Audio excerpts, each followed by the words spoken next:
मित्रांनो नमस्कार, वाईसाहेब गडचिरोलीच्या माध्यमातून तुम्हा सर्वांचं स्वागत करतो। व्हिडिओ बनवण्याचा मागचा उद्देश, आज सकाळला जेव्हा आम्ही उठलो आणि उठल्यानंतर वृत्तपत्र हातामध्ये घेतलं तर एक बातमी आम्हाला वाचायला मिळाली। ती बातमी अशी होती की एका रुग्णाला रुग्णवाहिका न मिळाल्यामुळे त्याला खाटेवरती रुग्णालयापर्यंत पोहोचवावं लागलं।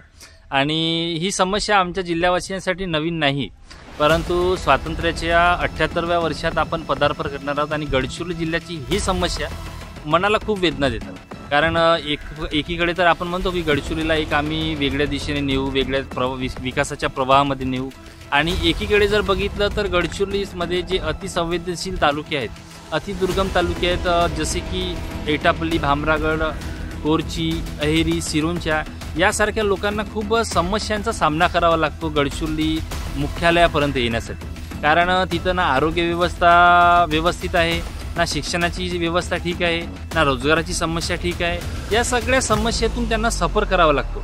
त्यांचं वाली कोणीच नाही, फक्त कागदोपरी सगळेजण म्हणतात की गडचिरोली जिल्हा खूप विकासाच्या प्रवाहामध्ये आम्ही आता आणणार आहोत, गडचिरोली जिल्ह्यामध्ये खूप मोठ्या प्रमाणामध्ये रोजगार मिळणार आहे। परंतु ते सगळं वास्तविकता जर बघितली ग्रामीण भागामध्ये येऊन तर त्या सगळ्या गोष्टी खोट्या आहेत। कारण जर एखाद्या रुग्णाला जर त्याच्या घरापर्यंत जर रुग्णवाहिका मिळू शकत नसेल, एखाद्या रुग्णाला जर त्या गावामध्ये रुग्णवाहिका येण्यासाठी जर रस्ते व्यवस्थित नसेल, तर याला जबाबदार कोण? या सगळ्या समस्यांना आखिर रिस्पॉन्सिबल कोण आहे आणि त्याला कोण त्या सगळ्या गोष्टीला जबाबदारीने घेईल? हा सगळा प्रश्न मनामध्ये घर करत राहतो। नेहमीच या गोष्टी आम्हाला वृत्तपत्रामध्ये बघायला मिळतात, कारण या गोष्टीची आम्हाला सवय झालेली आहे गडचिरोली जिल्हावासियांना। परंतु जर एकीकडे जर बघितलं की आपण सगळी राजकीय नेतृत्व येतात, राजकीय लोक येतात आणि आम्हाला खोटेनाटे आश्वासन देतात की आम्ही तुमच्यासाठी हे करू, ते करू, रुग्णवाहिकेचा हॉस्पिटलाइज चांगलं डेव्हलप करू, मोठमोठे हॉस्पिटल बांधू, या सगळ्या गोष्टी आम्हाला सांगतात, परंतु तसं वास्तविकतेत नाही। सत्यता ही आहे की ग्रामीण भागामध्ये अतिसंवेदनशील जे तालुके गडचिरोली जिल्ह्यामध्ये आहेत, त्या अतिसंवेदनशील तालुक्यामध्ये आजही आरोग्य व्यवस्था जी आहे ते खिळखिळी झालेली आहे। तिथं एका PSC वरती 10-10, 12-12 हजार लोकसंख्येचा भार आहे। पाहिजे त्या प्रमाणामध्ये डॉक्टर उपस्थित नाही, पाहिजे त्या प्रमाणामध्ये त्या प्राथमिक आरोग्य केंद्रामध्ये स्टाफ नाही।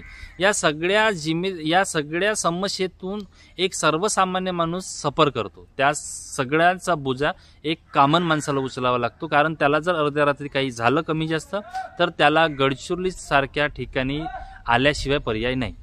आणि गडचिरोलीमध्ये पण आल्यानंतर त्याला 100% हॉस्पिटलाइज होऊन त्याला खरंच त्याची आरोग्य तपासून त्याला ती व्यवस्था मिळेल याची हमी आम्ही देऊ शकत नाही। कारण आम्ही आमच्या डोळ्यानं बघितलेलं आहे की गडचिरोलीमध्ये आल्यानंतर सुद्धा नागपूरला रेफर करून जा, नागपूरला हलवा, या सगळ्या समस्या, या सगळ्या गोष्टी आम्ही आपल्या कानाने ऐकत असतो।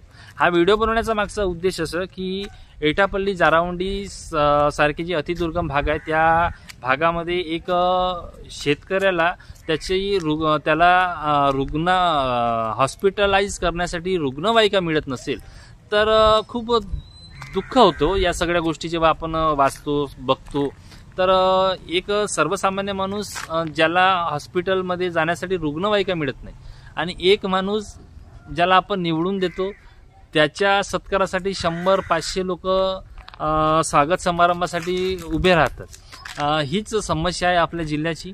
आणि प्रशासनाचं इतकं निष्काळजीपणा की पाहिजे त्या प्रमाणामध्ये हस्तक्षेप नाही, ज्या कामामध्ये हस्तक्षेप पाहिजे होता प्रशासनाचा तो हस्तक्षेप आपल्याला बघताना दिसत नाही। आणि आरोग्य व्यवस्था गडचिरोली जिल्ह्यामध्ये खूपच खिळखिळी झालेली आहे असं म्हणायला काहीही हरकत नाही।